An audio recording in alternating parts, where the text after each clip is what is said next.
Training materials usually arrive in neat groups. First come several examples of one type, then several examples of the next. Each group has a heading, so the correct method is already implied by the page. By the third example, performance becomes smooth. The learner appears to know what to do. Real situations are less considerate. A problem arrives without announcing its category. Blocked practice can make execution smoother once the category is known. Interleaving can train the decision that comes before execution. What kind of case is this? That decision is often where performance breaks down. A person may know how to apply two methods and still choose the wrong one because the surface features look similar. Consider a support specialist learning 3 account problems. During training, password reset cases appear together, permission problems appear on another page, and service outages appear on a third. During live work, a customer says only that the system will not let them in. Before any procedure can help, the specialist must determine whether identity failed, identity succeeded but permission was missing, or the service itself is unavailable. Brunmare and Richter published a 2019 meta-analysis of interleaved learning. The overall result favored interleaving, but the average concealed major differences. Benefits were stronger for some visual category materials, smaller but positive for some mathematical tasks, ambiguous for expository texts, and blocking held an advantage in the word-based studies they analyzed. Material and similarity mattered. That variation is not a footnote. It defines the job interleaving can plausibly do. The method is most defensible when categories are close enough to be confused, and later use requires telling them apart. Randomly shuffling contract law, guitar chords, and spreadsheet formulas does not create a meaningful comparison. It changes the order without clarifying what the learner should notice.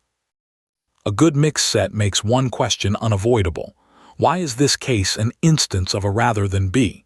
If there is no meaningful answer, the set may be varied without being instructive.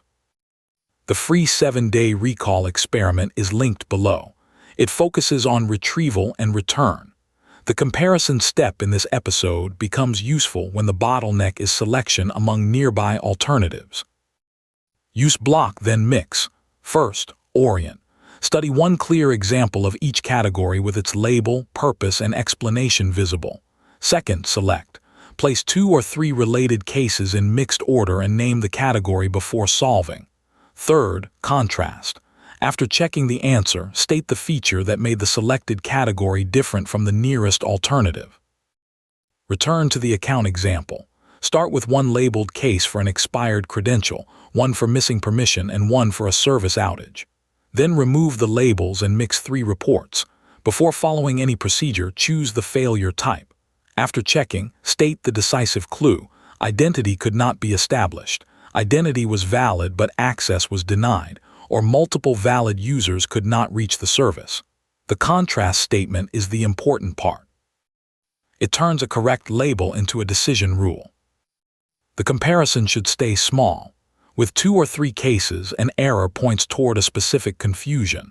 With 12 loosely related cases, an error may reflect missing knowledge, fatigue, poor wording, or too many possible categories. Add another neighbor only when the first distinction is stable. Similarity operates in 2 directions. If every item inside a category looks identical, and every neighboring category looks completely different, obvious surface cues can carry the choice. Comparison becomes more valuable when examples within a category vary, while nearby categories share tempting features.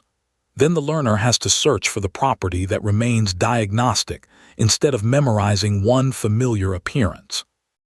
A strong contrast statement names evidence in the case. This is authorization because it is an authorization problem, only repeats the label. Identity was accepted, but the requested action was outside the account's permissions identifies the feature that excludes authentication failure. That sentence can be checked, corrected, and applied to a new example with different wording. An incorrect choice can be useful when the repair names the overlooked evidence. Memorizing the new label is not enough. The learner must identify the clue that should control the next classification. Do not remove orientation too early. If every category is still unfamiliar, mixing may produce guessing. A short blocked phase can answer, "How does this work?" A later mixed phase can answer, "When is this the one to use?" A third question sharpens the boundary. "What would make this the wrong one to use?" Interleaving is also a poor fit when the material must first be understood as a continuous argument. Mixing paragraphs from several unfamiliar chapters can damage coherence. It is less useful when categories are unrelated or when the target is creative performance that cannot be reduced to selecting a known type. Real professional cases may also overlap, and the correct response may be to gather more information rather than choose immediately. If mixed practice produces only guessing, return to clearer examples. If choices are correct but the reasons are vague, strengthen the contrast statement. If selection is reliable but execution remains weak, practice the procedure itself. Interleaving diagnoses and trains selection. It does not automatically repair every downstream skill. For the complete system and its evidence boundaries, see the evidence-based learner. Blocked and mixed practice are not moral opposites. They solve different problems. Begin with a stable center, then compare the edges. Mix what must be distinguished and leave unrelated material alone.